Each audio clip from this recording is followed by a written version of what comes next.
Welcome back, AfterBuzzers. We're here tonight to talk about Informer, Episode 3 and 4, Charlie Don't Surf, and Ruby Tuesday. Let me tell you, there's a lot of risky business, and we want to know who the Mr. Big Shot is. Stay tuned.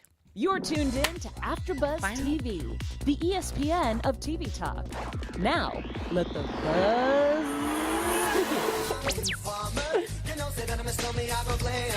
begin. I always want to have like a pina colada when I hear this. It doesn't really go with the vibe of the show, but it definitely makes me want to be in like Jamaica. It's an oldie but a goodie. It is an oldie and a goodie at the same time. Welcome, everybody. I am your host, Cristal McLaughlin, and I have these two beautiful hosts next to me. Please introduce yourselves. Hey everyone, I'm Mina Wahab. And I'm Tehran. Well, welcome back. That's how it works. We're super excited. Louisa will not be here this evening, but she will be back next week. So overall thoughts about the episode, I guess episode 3, since we'll start with that.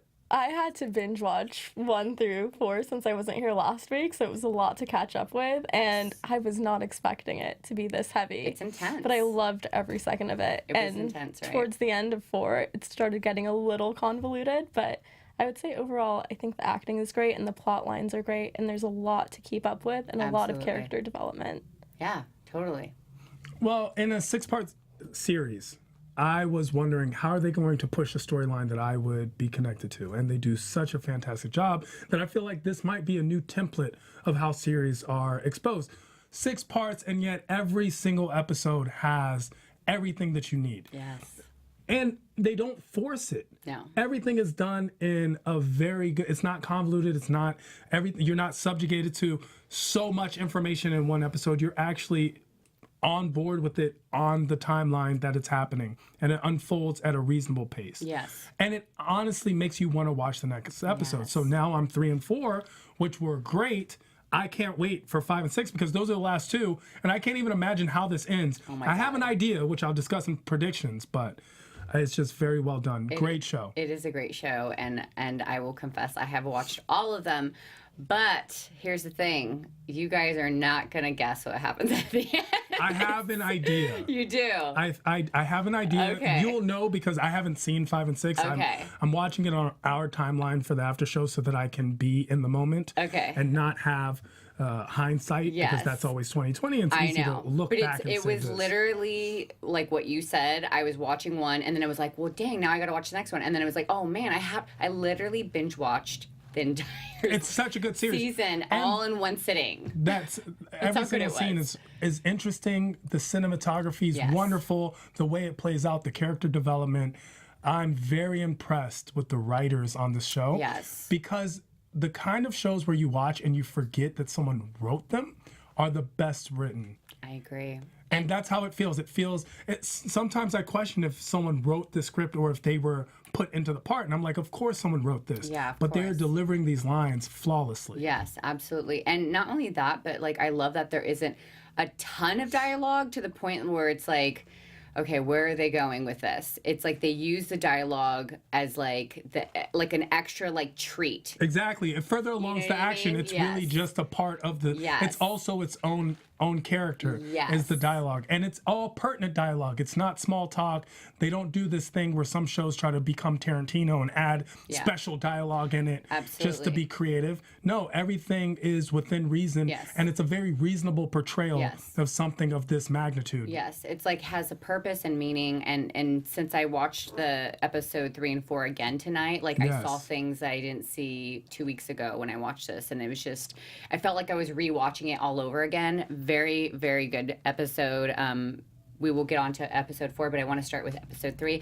We start off with the funeral, and I was kind of like surprised about that because, I didn't expect to be seeing the Albanian. Wait. So Raza goes to Dadir's brother's funeral, Yousef's, right? So he ends up wearing a wire. And they are. It's not just a wire; it's a camera, which is really different because it's not just he's recording sound; he's getting visuals. Also getting visuals as and well. that conversation of how far to stand and how to introduce him. Roz is taking it so seriously. What's your last name? Like, no one asks anyone No, absolutely. last name. Like when he comes up to cut and he's Yeah. like, "What's your last name?" He's like, he feel like Cut has like this like sixth sense. You can definitely tell because even when he first met him, he just wasn't feeling Raza, right? So I feel like when you live in that type of neighborhood, you have like a seventh sense or something because you have to be on point, right? I don't think that's the case with Cut. You don't think so? I feel that Cut's just a punk. Cut's just the he tough is a punk kid though too. because he's used to what he's used to, and anyone from outside he feels this way about. Yes, that I agree. Yes, 100%. Yeah, you said it. I would say Dadir is the one who has a sense because every time something's off, Dadir gives that look, that questioning look where I'm afraid something's about to happen. Dadir's about to call him out or make that move and be like, Raza, I knew it was you. Kiss him. I knew it was you. The Godfather moment of you've betrayed me. Absolutely. I totally agree with you. I I can't say anything, but yeah, you're absolutely right. When you put it from that standpoint, I totally can see that. So Gabe obviously puts this wire camera on him, and he wants to get some more information because he wants to catch Mr. Big Shot, right? I was so on edge watching all of that, especially when he had to take the jacket off and hand it to his father. Oh my God. And the amount of care he took to transfer it over so that the wire wouldn't show. I was more concerned. Well, yes, that, but I was more like afraid that Dadir would notice what was going on because he was watching his every move, right? He's like, why is he acting unusual? You're right. He like notices every little thing. Like if a fly came in and farted, he'd probably notice that too. You know what I mean? Like he's just so on point. So he ends up giving his father the jacket, right? And it was... I thought it wouldn't fit him. That was my prediction in the moment, was that he would find out it wasn't his father's jacket because they would be two different sizes, and that would be a clear giveaway. I wasn't as worried. Yeah, I wasn't as worried about the wire as I was about it, not being his father's jacket, and why would he lie about something so trivial? In Dadir's eyes, that would be a giveaway of something's up. What's happening right now? I think if it didn't fit him, then I felt like Dadir would have been like, what's going on? But it could have been his dad's old jacket. It could have been an old jacket. Yeah. The interesting technique was to use a wired camera, which was one that's visible, especially because, let's be very honest, the budgets of these organizations are so high, and we know we can have cameras that are the size of a pen or a button or anything of that nature. So the fact that it was a wired camera was clearly for the later... display for the father, and that's the only reason. There's no, especially since it was such a bulky wire. It was just such a abnormally large wire. I kept thinking that too, and I was like, why is it on the jacket instead of being somewhere where he's not going to take off his shirt, but there's a possibility he would take off his jacket? So why put the wire there? Is it for accessibility of like the camera to view everything more easily? Could he not put it somewhere else? I don't know. No, it could have been, and technically they put the visual camera in a belt buckle. That would be the known place. No one's going to ask for your belt. Yeah. Usually, even if it comes off, no one But if you're going to the restroom or something, I mean... Sure. I mean, if you're going to the restroom, you unbuckle your pants, but that's not what you should be videotaping anyway. So, the concept is... I'm thinking of every possible Sure. The possibility is like, man, actually, that's a little known fact about women and terrorists go to the bathroom in groups. That's actually a little thing people don't know. Is Osama bin Laden would be like, hello, hey guys, want to go to the bathroom? And then that's where they would have some of their biggest conversations. Stop it. A lot of unknown things people don't know. Thank you, Mina, for bringing that up. However, just want to make sure everything, like, all our bases are covered, Oh my God, I can't breathe, you guys. You are too funny. That's actually a little known fact. I mean, people should know. So if your guy friend ever asks you, hey, I'm going to the bathroom, you guys need to use the bathroom too? Just know everyone They're going to comb their beards, okay? Terrorist organization. Thank you. Thank you, Stephen in the booth. Good. You guys, it's already hot in here. Now I'm even more hot. Yeah. Anyway, so we see Raza ends up going and joining the gym because basically Gabe is like, you need to really get in there. You need to make Dadir trust you. We need to know more about Mr. Big Shot and the Albanians. So he goes in and he signs up, and we see where Dadir is at, but we don't really understand, like, whether is this a place, like, of shadiness or not? Like, we're not really given, like, a whole lot of information there. Did you guys think, because, like, the first moment I saw it, I was like, obviously this has to be a big part of, like, what's going on. The gym? Yeah. The gym is Dadir's hobby. That's where he spends most of his time. Yes. So it makes sense that Raza would go to the gym and spend time with him. But the way that the camera's set up, they really set up, I forget the name of the guy who owns the gym, but they really give him a lot of face time.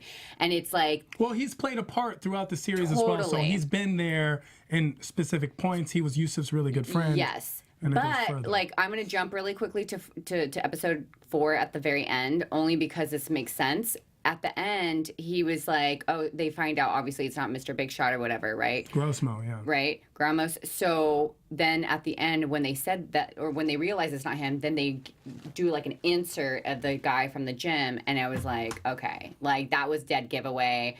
So obviously they were setting it up. I mean, they just do such a good job. It's so settled, but I didn't notice it until the second time that I watched it. I was like, wow, that's really amazing. Like, yeah, why would the white guy be guilty? It's the black guy. The black guy is the one who owns a business and seems like the nicest person. That's the guilty guy. So that makes a lot of sense in Hollywood. I feel like also with film and TV, and you know this because you're an actress, so nothing is put in the script unless there's a meaning to it, unless it somehow drives the plot forward. So good, if you see someone's face and if they're an extra, they're there for a reason. There's a reason why you see a shot of this person. It's either to like create a setting, create a certain ambiance, or it's to move the plot forward in a specific direction. Obviously, you guys never watched Seinfeld. A lot of those things were just there. I love Seinfeld, actually. Did anybody want to share anything with our viewers? Sure, I'm going to take that as a cue to let all the viewers know that before we move on to the next topic, we just wanted to say thank you for making us the ESPN of TV talk. For us to continue to grow, we could use your help. If you're on YouTube right now, hit that thumbs up button and subscribe. And if you're on iTunes, please give us a 5-star rating. But no matter where you are, leave us a comment so you can get involved in the conversation. Being a part of AfterBuzz TV has meant so much to all of us, and we truly appreciate you supporting us and doing what we love. Don't forget to tell all your friends and keep enjoying our shows. Yes, thank you so much. That was so animated. I love that. So now we're having Nasir, which is Reza's brother, basically following him around because he wants to know what he's up to, right? He's like super nosy little kid, and he ends up meeting Akash, right? Is that his name, Akash? What was your first thoughts of Akash? Were you like, oh God, this is going to be a bad thing? Or were you guys like, oh, okay, like he's found a friend, you know? He's got someone to like play with. You mean Akash who...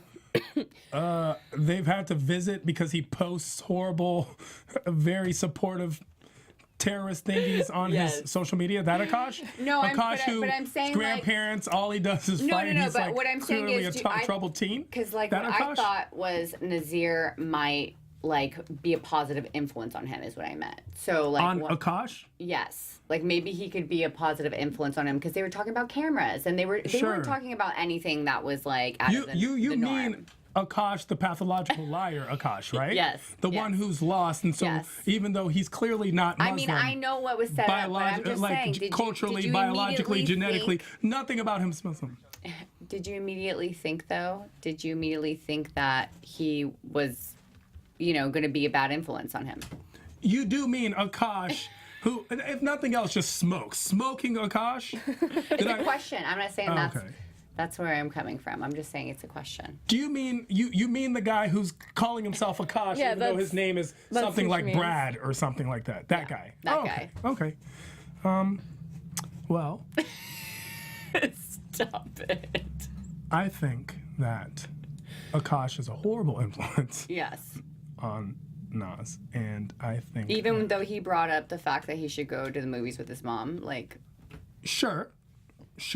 I'm sure that Saddam Hussein I was literally thinking said very nice things to adore. Yeah, and I was like, tell your mother you love her before we kill her. I'm sure things like that happened, but Akash is clearly not in the right place of mind. Clearly, he's a troubled teen. Absolutely. Clearly, he's prone to problematic situations. Clearly, he has a chip on his shoulder, and he has some trauma from his family life that he plays a part. And with Nas being the younger of the two, by far, he's a bad influence because that's how it usually goes. It trickles down from older to younger. And so if I was a parent, I'd be extremely concerned. And I was, and the mom showed concern, but not enough concern, in my opinion. I think she was trying to, because she's not really, you know, his mother. I think she was trying to play it cool and was like inviting him over and like trying to, get to know him instead of being like feeling like or showing that she was threatened by him, right? So I don't know. I thought I would bring it up because it could go either way, and I want to play devil's advocate. I want our viewers to get an idea of like who this person is and where this is going. I totally agree with that. I mean, obviously he's an intimidating figure, and at the same time he offers protection. Yeah. So it's kind of like you can be friends with a gang member and the head gangster, and he'll offer you protection. Does that mean he's a good person to be around? Exactly. It depends what your objective is. Yes. I mean, this kid entered a situation trying to search for his brother because he was a little nosy and he wanted to know what's going on in his life. So my fear was that the camera would be taken away and all evidence of I can't remember her name. Holly. Yeah, no. All evidence of, wow, I cannot believe I'm blanking on her name right now. But Gabriel's partner. Oh, Holly. Oh, yeah. All evidence. Oh, when I said Holly, it wasn't right. Okay. All evidence of Holly being in their house would be destroyed. And I feel like that is critical evidence that could be used as leverage for something. So that was my biggest fear. So in a way, it was great that he ran into this figure to have protection, but to continue having a relationship with him would be very detrimental. Yes, absolutely. If he doesn't play his cards correctly. Absolutely. He's kind of like the devil. That's what I felt when I like saw that whole situation transpire. Clarify something though. Sure, we're calling Nas the nosy younger brother, but it's not. Raza's always been very close to his brother. They stay in the same room. That's his best friend for all intents and purposes. And now, since Raza's engaged in this activity and has become an informer, he's being secretive. He's being shy. He's shied away. He's being distant from the relationship that they've had, that bond that we saw in episode 1 especially, leaning into episode 2. He was very brotherly. He was there. He was present, the emotional support. He was very present. He played the father, which was a conflict in this episode so much. And he's concerned too, I feel like, right? Because of the whole situation with Holly coming to the house. And so he knows the secret, right? That obviously Raza doesn't know he knows. So. But I want to say Raza is continuing to play the role of the father. It wasn't just in episode 1. No. He's just doing it in a different way. Now he feels like he's protecting his family. He's trying to get citizenship for his mom. There are all these things he's trying to do, and he feels like his father was never able to do those things because of his addiction to alcohol. But that's because you're watching the show. So you're looking at what he's doing. From an outsider's perspective, but I'm telling you at the same time, you're saying that, oh, the dynamic has shifted, but sibling relationships always shift over time. Like, they tend to shift when people grow up. Not in such a close... This isn't an overtime. This isn't a month. So the concept is you went from being my best friend... Who hurt you? It goes from you're being my best friend to all of a sudden you're gone. He wants to know what's going on with his brother, and that's not something out of... Like, we're using the term nosy, but he's not being really nosy. He's just being a little brother. And now inquisitive, with Raza gone... he found another big brother, and it happens to be a horrible influence, which is Akash. And it was inadvertent because he found him through the search for Raza. And in my prediction, I think that's the point of the beginning of the show, is watching Nasir change into something that would have never happened had that string not been unraveled. And that's what my fear is. But like I said, I haven't seen the rest of the show, so I don't know. But that's my concept. But sure, Raza's doing everything, but it's like the dad that works all the time. Sure, you're the father, you're providing, but there needs to, what goes along with that is that emotional empathy, being there, being present, talking, all that stuff is also fatherly too. And Raza's not providing that anymore, and it's in a short period of time. Yeah, there's definitely a shift, and he feels it. And, you know, I do feel like he is just being a child. And children, I think they tend to, instead of, like, ask questions, right, they'll, like, just be a little sneaky to find out. And it's never, I don't necessarily think it was in malicious intent to, or, like, just to be nosy by any means. I think it was more of, like, curiosity, like, why aren't you behaving the way that we used to behave with each other. And keep in mind, he did ask a lot, and when he didn't get his answers, but he resorted to eavesdropping, spying, trying to figure out what was going on by listening 100%. To conversations with the mom and the brother and the father and the brother, thinking that his brother got molested when Holly came to pay a visit. There's so many unanswered questions in his eyes, and he just kind of wants to get back involved in his life. Yeah. Yeah.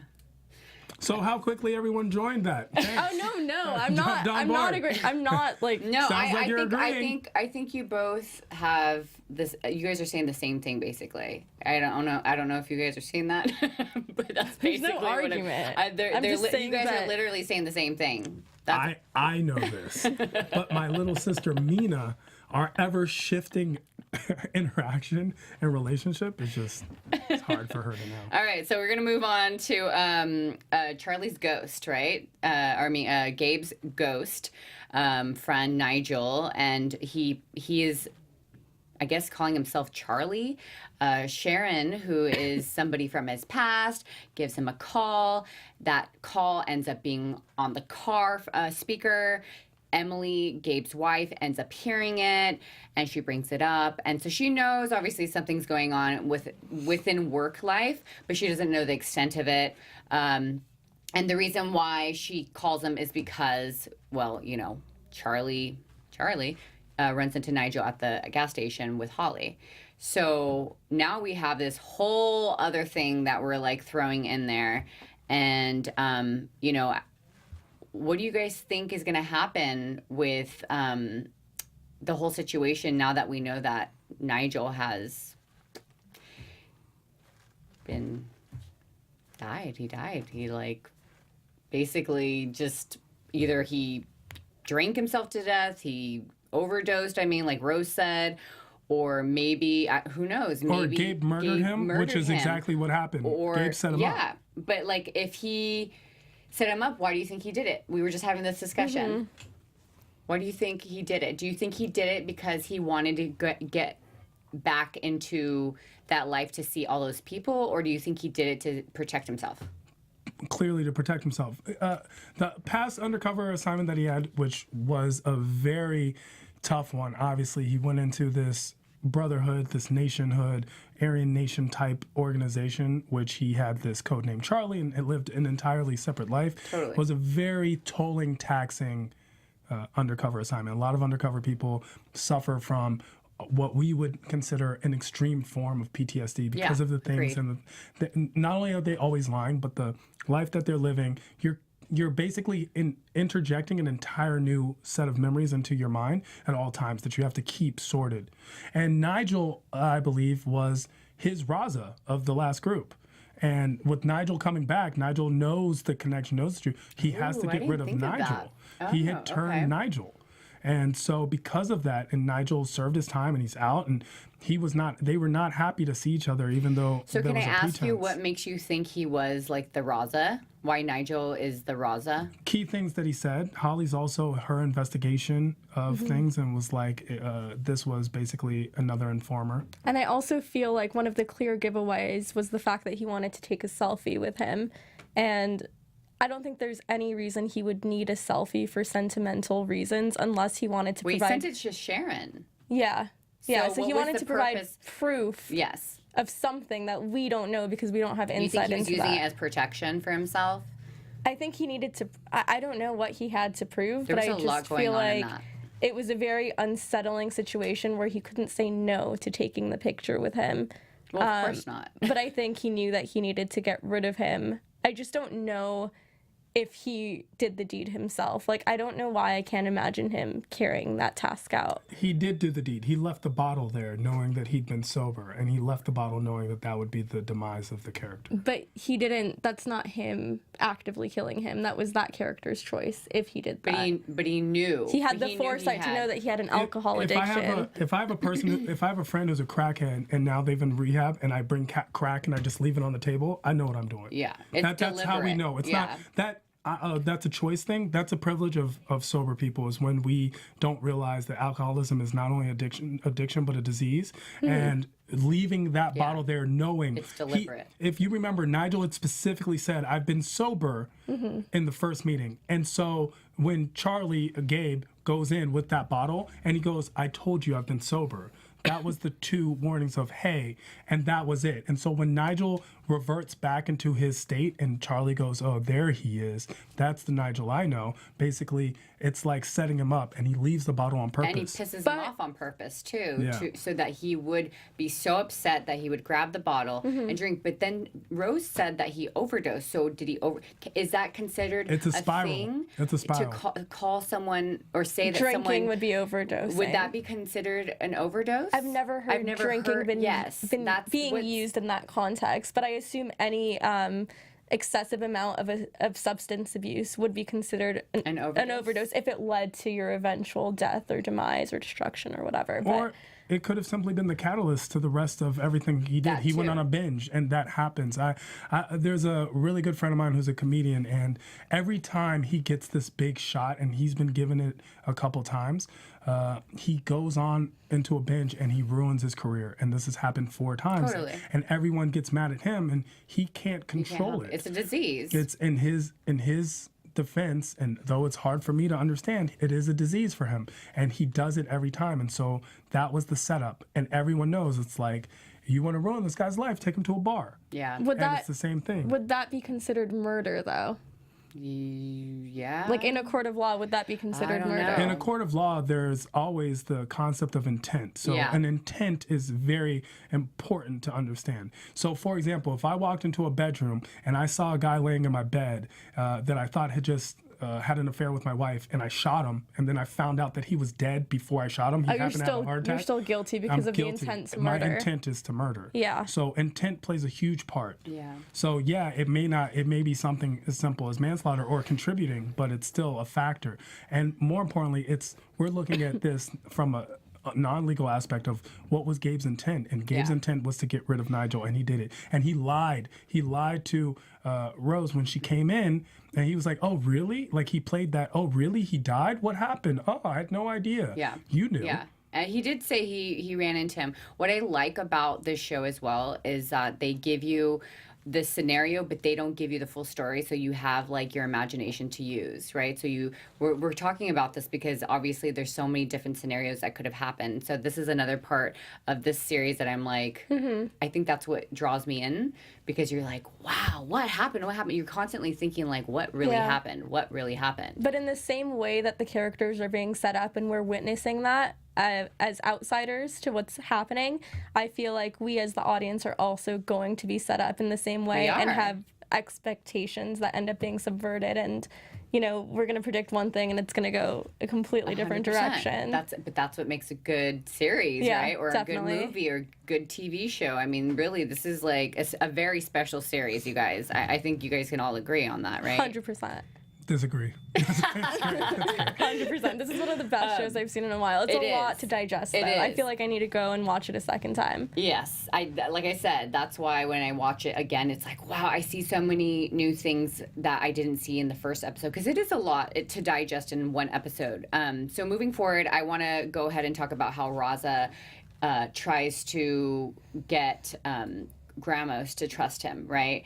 And he's just so smart, right? He just knows. He's like, okay, he's going to use that plumbing surveillance truck as a reason to like make it work in his favor. And, I mean, it could have ended up bad for him, really. I mean, they had a gun on him. He was naked. And when they decided to, go check it out, sure enough, he was right. Were you guys afraid for him, or were you guys like, no, he's got this? I knew we had 2 more episodes left, so it was fine. I didn't think anything would happen. Didn't you think I thought he was going to get roughed up a little bit. Like, I literally thought, like, for sure they wouldn't kill him, but, like, they're going to rough him up and they're going to, like, find out something possibly. I did think that, but what I was most impressed with was his ability to think on the fly so quickly. And, like, here's this kid, he's so smart, he has everything he needs to become successful, but there are all these things that are working against him, like his ethnicity, his socioeconomic status, all these things that are working against someone who basically has the brains and the capability to do anything, and now he's just being used as a rat. And I feel like we even saw that imagery of the rat in episode 1, where it ends up with the rat being dead, and he takes the cup off of the rat.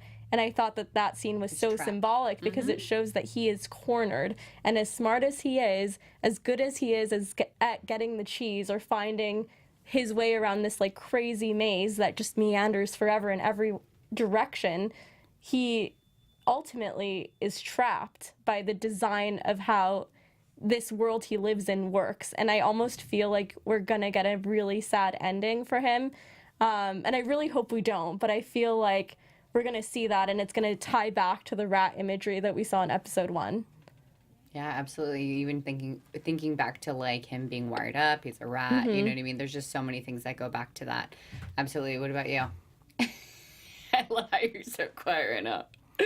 What's happening in that brain of yours? I know something good's coming. It was a scene devised to be anxious. The concept of the best lie is a half-truth. A half-truth contains enough information for it to check out, but not too much, and you can always build on that. Gabe said it from the beginning, he's a natural. So it's not surprising. And that's the concept. And Gramo sees it and calls him the chess master. Didir's like, he's the chess master. It's like, he's the chess master.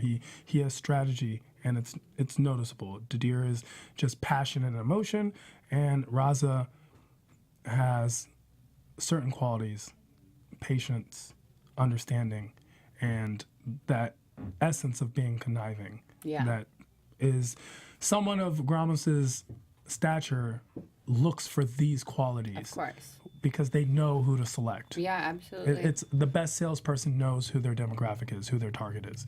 So it looks like they're 100%. At the same time, I feel like the fact that he is such an empathetic character could lead to his downfall, because I don't think he has the brutality or I don't think he's that self-serving where he would sell everyone out for his own self-interest. I feel like he has a higher purpose. His number one priority is the well-being of his family, and I feel like that's what he is willing to die for. I feel like that is his end goal. As long as his family is protected, that is the one thing that he will cherish and work hard to preserve at all costs. And I think the fact that Gabriel knows this is the leverage he will use to keep him the informer. And I also think that at the same time, Gabriel said, oh, go ahead. No, I know. No. I'm just looking at the time. So I just want to, I kind of want to move forward a little bit because we're pressed on time. Yeah. So what is the purpose, and this ties in with what you guys are saying, like what was the purpose of showing him at Charlotte's family's wedding, or it was a friend's wedding or somebody's wedding? It showed that he's so smart, but then like in some ways like this is like his weakness here. His anger. What was that? What was the point of inserting that? That's all I kept thinking about. Like he doesn't fit in. I get it in that sense, but like he's so smart. So what was the purpose? There was a reason for that. Why do you think they put that in there? I think the fact that he doesn't fit in is a bigger deal than what we're making it seem right now. I think that is his driving life force, is the fact that he is an outlier in a lot of ways. Like, he faces so much prejudice. And that is what's keeping him down, and that's what's keeping him the rat, is he doesn't really have upward mobility. He only does in the context of, you know, under the authority of Gabriel. And Gabriel said that he's never lost a single informer. I don't know if he's going to be the outlier and be the first informer out of all of Gabriel's to die. Gabriel just died. Wasn't, he lied. Or if Gabriel wasn't forthcoming with that. Yeah. I would like to think that Gabriel was forthcoming with that. He had just lost Yousef, so he had lied. Yeah, he lied. He was lying. Yeah. Oh, that's true. I forgot about that. There was no news, unfortunately. I looked for some news, but, you know, this is a little bit of an older series. I will say I want to know what your favorite either part of the show was, or whether you have a favorite quote. Well, I did like the conflict that happened with Raza and his father, because in a way you saw this growth in Raza when he said, I'm the one that takes care of this family, but you also see an evil side of him that you had not ever seen before, and such a confidence in that and a surety in that was a bit scary, and of course leads to the ongoing conflict between the father and son. So that was a very good, well-portrayed scene. Yeah, it was. I agree. What about you? You know, I'm going to have to take it back to episode 1 and not leave it on episode 3, but just going back to that rat imagery that tied everything together, that was probably my favorite piece of imagery. I like that. That's really good. I'm going to do a quote. My favorite quote was from Rose, and she basically tells him, "You're paid to lie, but not to me." And I really felt like that really stuck Yeah, it was very strong. There wasn't a lot to say. She just said it, and just you could tell it like hit him, and he realized a lot. You could tell in that moment he was like, "Oh no, like what am I doing?" So, anyways, how about you guys tell everybody where they can find you? Hey everyone, I'm Mina Wahab. You can follow me on Instagram at Mina Makes Magic, or go to my website, minawahab.com. I am Tehran all across the board, and a bunch of AfterBuzz shows. Please keep watching.